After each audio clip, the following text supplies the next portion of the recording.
entirely on the private sector. A bigger public sector means higher taxes, and higher taxes means lower profits. It is estimated that the state now accounts for more than 60% of the economy in Scotland. In the northeast, it's 73%. In Wales, it's 77%.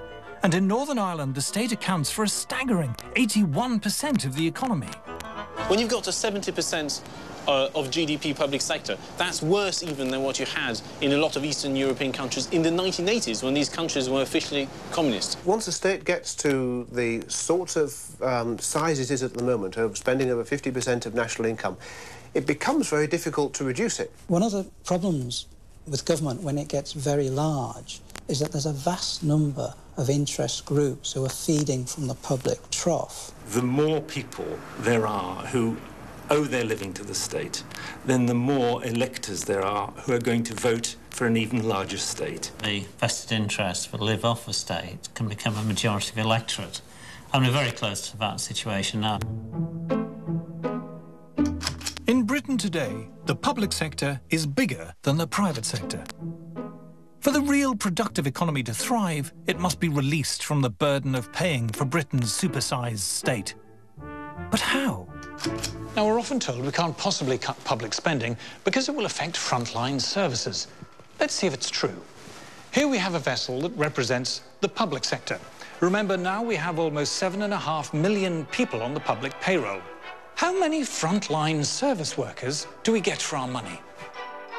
According to the Office of National Statistics, there are now 196,000 policemen and women in the UK, though they complain that much of their time is spent filling in forms. We have 500,000 nurses, though the official figure also includes nurses working in private hospitals. The biggest group is the teachers. We have 962,000 of these, although again the official figure includes teachers working in private schools. There are fewer doctors, only 216,000, again including doctors in private hospitals.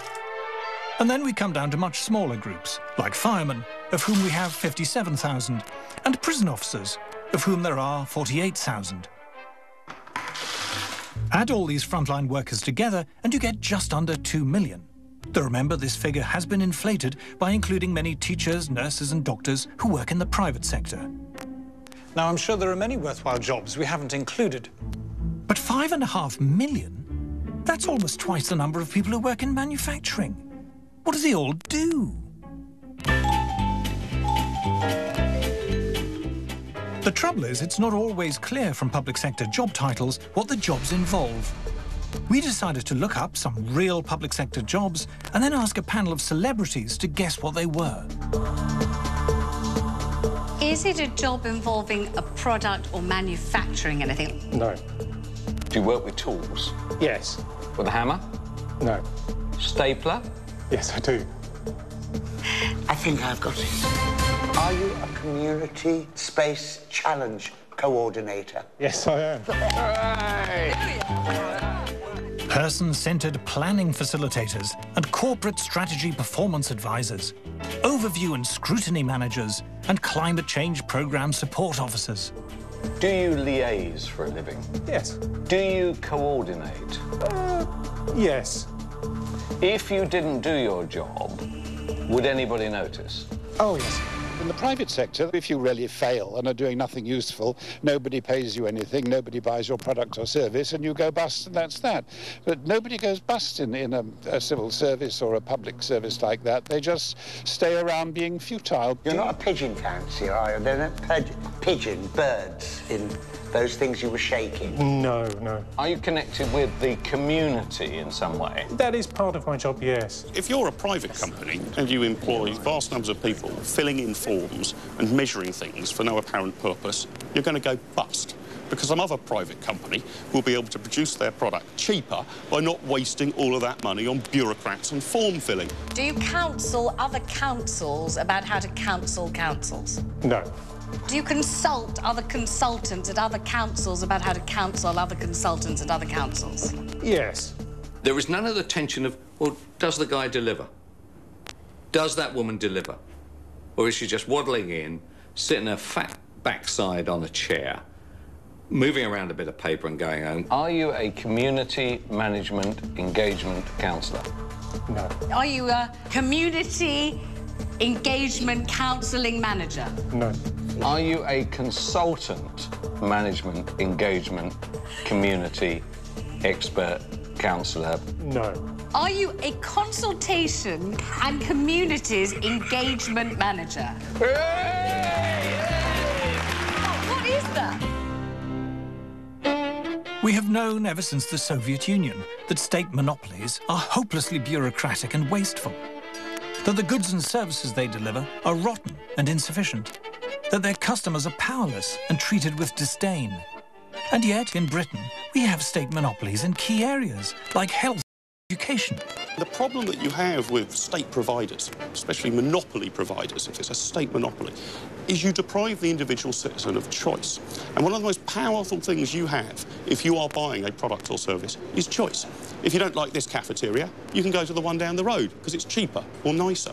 If you don't like that restaurant, go to a different restaurant. We are used to the idea that government prevents monopolies by private companies. There is legislation against monopolies by private companies. Because we know that monopolies are a bad idea. Because the state knows that monopolies are a bad idea. At exactly the same time, it insists on monopolies in education and health. If you've got a state monopoly provider, you haven't got that choice. You queue up with everybody else and take what you're given and say, Oliver Twist-like, please, sir, can I have some more? And if you don't have that consumer pressure, which you don't with state monopolies at all, then you expect bad results. James Bartholomew has spent the past decade studying Britain's state sector. As he points out, the biggest state monopoly outside communist China is the NHS. Monopolies tend to do badly, state monopolies tend to do worst of all. We've now become one of the, if not the, worst healthcare system in the advanced world. Worst in pretty well every respect you can think of. We have fewer MRI scanners by far than average. We have fewer beds. We have fewer acute hospital beds. We treat fewer people with fewer cancer drugs and we give them less of them. When they go to their doctor, they don't realise that they're being diagnosed late, that they're being treated late, that they're getting poor rate of radiotherapy, that they're getting out-of-date cancer drugs. They don't know this. They're innocents, many of whom are dying without knowing it's the fault of the NHS. You don't need to have a nationalised monopoly to treat the poor. They're treated in France, they're treated in Germany, in Italy. All around the world, advanced countries look after the poor. You don't have to be a state monopoly. You can have an insurance system. That's become the norm in Europe. The idea that we need state monopolies in order to look after the poor is obviously untrue. We make sure poor people in Britain have shoes and clothes and food, but we don't have state shoe shops and state clothes shops and government canteens. Can you imagine how awful that would be? In fact, in our state health and education system, the poor do especially badly. It's the articulate, pushy middle classes who manage to see the consultant and get their kids into the one decent state school in the area. Excuse me, you've put skimmed milk in my latte. People say you can't possibly privatise health and education because private firms will be in it to make a profit. But we're surrounded by wonderful things made by companies who need to make a profit. Do we say, we can't have a washing machine made by Bosch or Zanussi because they make a profit? Much better to have a washing machine made by the state. Let's not get a Toyota, they're in it for the money. Much wiser to wait in a queue for a government-made Trabant.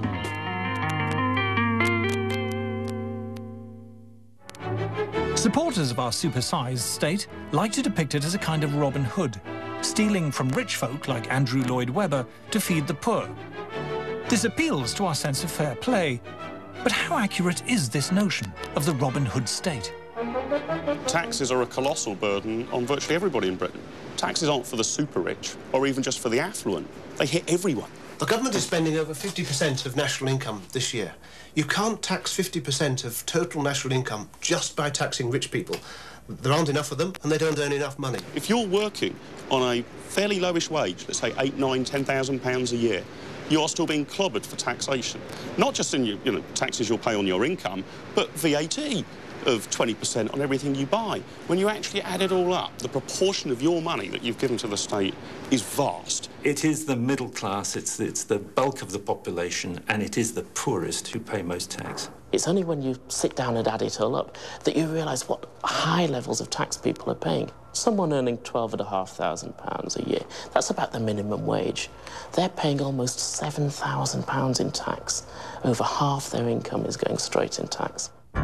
Much of Britain's bloated benefits system involves what accountants call tax churning. 1/3 of households in Britain receive more than half their income in the form of state benefits, which have to be paid for out of taxes which are often levied on the very same households. If you look at very low-income people, again, minimum wage earners, they're paying as much in tax as they're getting back in benefits. So you're getting this huge churn where the money's flowing around in a great circle, with, of course, a lot of bureaucrats to administer it on the way round. And effectively, they're only getting back in benefits what they're paying in taxes. The Robin Hood state is simply a myth that's used to justify punitive levels of taxation. In fact, far from alleviating poverty, the state manages to generate more by paying millions of people who are perfectly capable of working to do nothing their whole lives. Nearly 1 in 5 households in Britain is workless. People want to have some kind of safety net, but Britain has provided one of the worst forms of welfare benefits of any leading country. Other systems around the world are much more demanding. Even in Sweden or Switzerland, after a certain time, for a while, you're given generous benefits, but then the window closes and you are expected to get a job. You are expected, regardless of your qualifications, to take any job. Last year, the government spent more on welfare than it raised in income tax. Benefits must be reduced to a tiny fraction of current levels. It is madness to pay millions of healthy adults to be permanently idle. Together with a few million public sector workers, they must take jobs in the real productive economy. But where will these proper jobs come from? To find out, I'm heading east.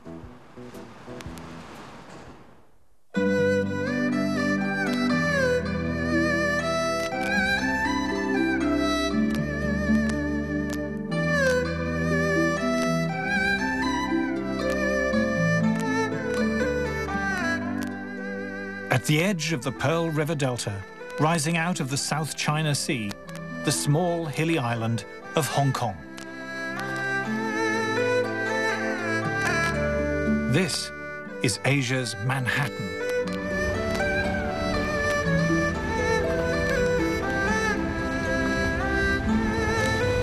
Back in the 1950s, Hong Kong was a funny little hangover from the British Empire. Little more than a shanty fishing port, all junks and rickshaws and pointy hats. Colourful, but desperately poor. Well, it's changed. The city moves at thrilling speed. It's so clean and prosperous. Everyone is so pleasing and alive and busy. The place reeks with confidence and ambition and dynamism.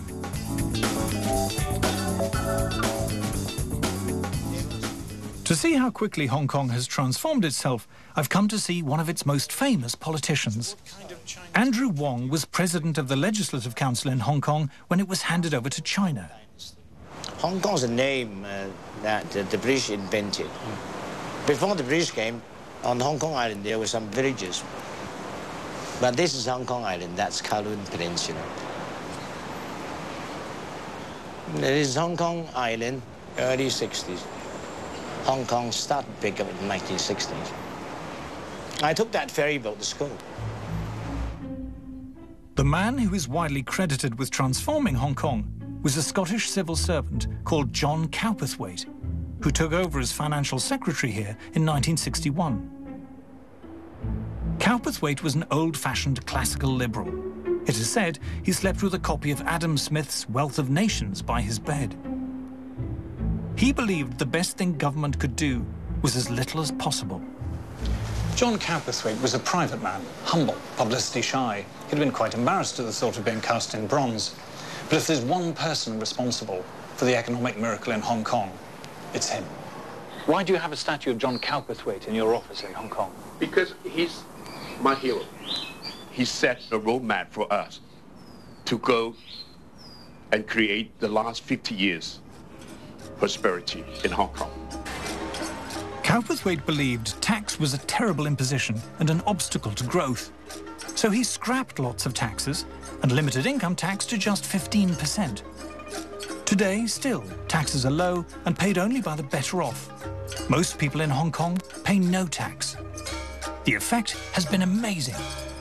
By having a lower tax, there's more incentive for the people to make more money and for the economy to become more prosperous. When you tax people, you're actually punishing success. The higher the tax is, the more punishment you put on success. This is one thing that you don't want to do. If you want people to success, you don't punish them, you don't tax them. This is the basic lesson we learned here. So how long does it take them to grow this big? Jimmy Lai escaped from communist China as a boy and came to Hong Kong with $1 in his pocket. He's now the billionaire founder and head of one of China's biggest media companies. It's amazing. You know, you feel all the energy all of a sudden. You know, you feel that, you know, there's nothing to stop you. And that's what John Cowperthwaite has given this praise. The aspiration, the hope, and the energy. John Cowperthwaite is one of my favourite civil servants, probably, in fact, my favourite civil servant of all time. Cowperthwaite went out there as a civil servant, and his job was to keep Hong Kong under control, but otherwise not to do anything. And he had the good sense not to do anything. Once the government used to pressure that the government should intervene in this and that and that and that and that, then you have a larger and larger public sector and a smaller and a dwindling private sector. And that's the end of the economy. And that's also the end of the civil society, too. And I think that's very bad. Britain was going down the road of a massive welfare state, very high levels of taxation, a very large interventionist government. But instead, Hong Kong chose a completely different path. And as a result, Hong Kong flourished. Growth exploded. The economy is growing by, you know, very large amounts every single year, year after year after year. And it grew much faster than Britain did and became richer than Britain per capita in, I think, about 1999 or something. It was a big, a big event.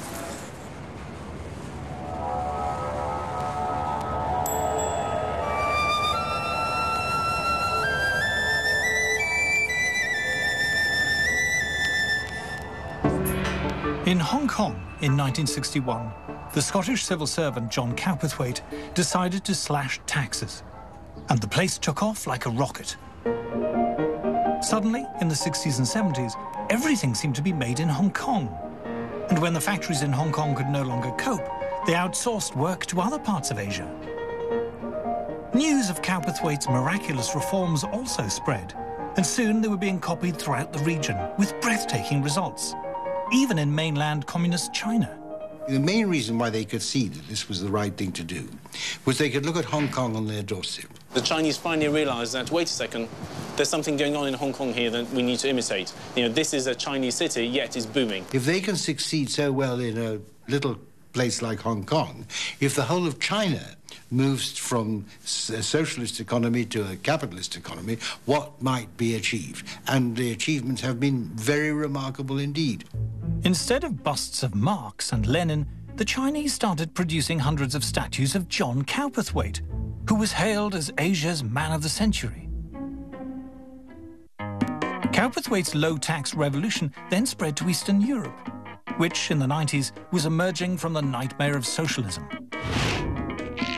A low-flat tax was introduced in countries like Russia and Estonia and Latvia and Lithuania, where growth rates suddenly shot up to as high as 8%, 11%, even 12% a year. If you cut taxes, you make it easier to produce things, you make it easier to employ people, you encourage a dynamic economy, you sell more products, and you see your economy grow. It's as simple as that, really.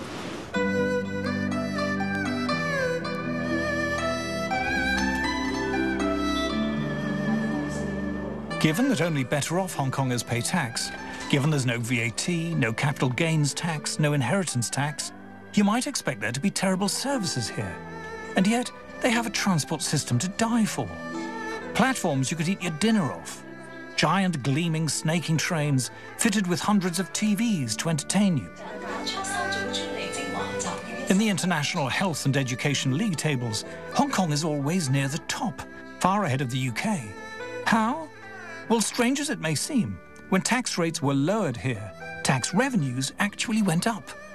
If you cut taxes, actually what you see is you've got a dynamic economy which as a percentage terms is taxing people less, but actually yields more in taxation revenue. If you reduce taxes from very high levels, you can get more economic growth and more tax revenue. Cutting tax rates actually stimulates economic growth, creates more profits, more jobs, and therefore the Treasury ends up with more tax.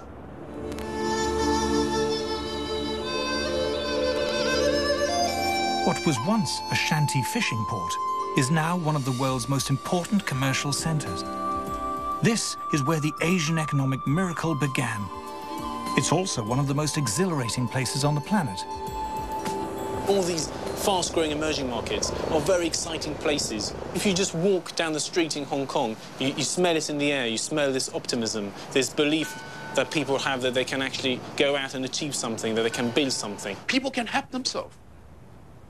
If you give them the chance, if you give them more freedom, if you give the market more freedom to create wealth and job and investment, people will have job and help themselves. The lesson for nowadays government to learn is to learn the humility in front of the people. To learn that it's the people who create wealth, given the freedom.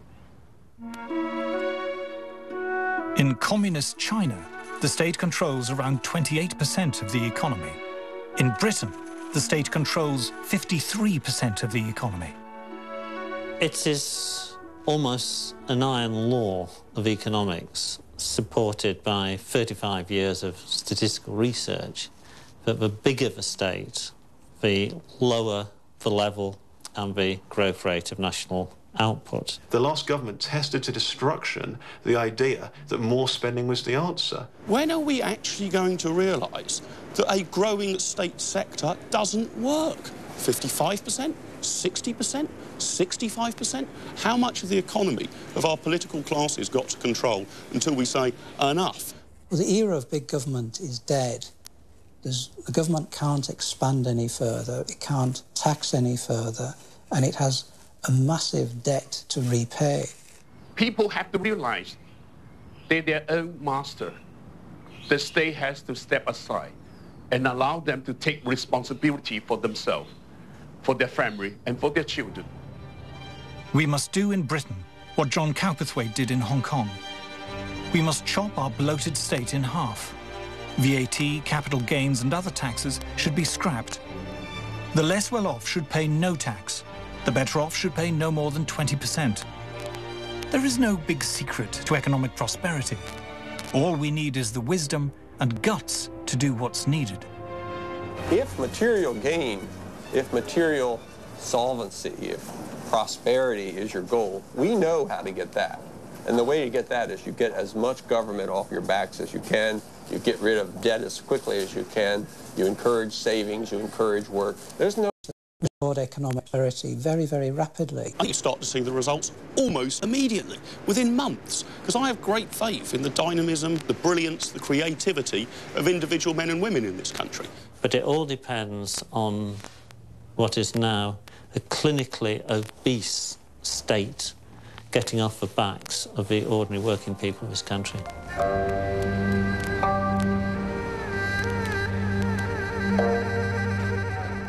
If you want a glimpse of what Britain used to be like in its glory days, don't go to a museum. Take a trip to Hong Kong. You learned the lessons, as it were, from the British of the 18th and 19th centuries. We can learn that lesson again, you think? Obviously, because we learn it from the British people. You have to go back to Adam Smith to start again.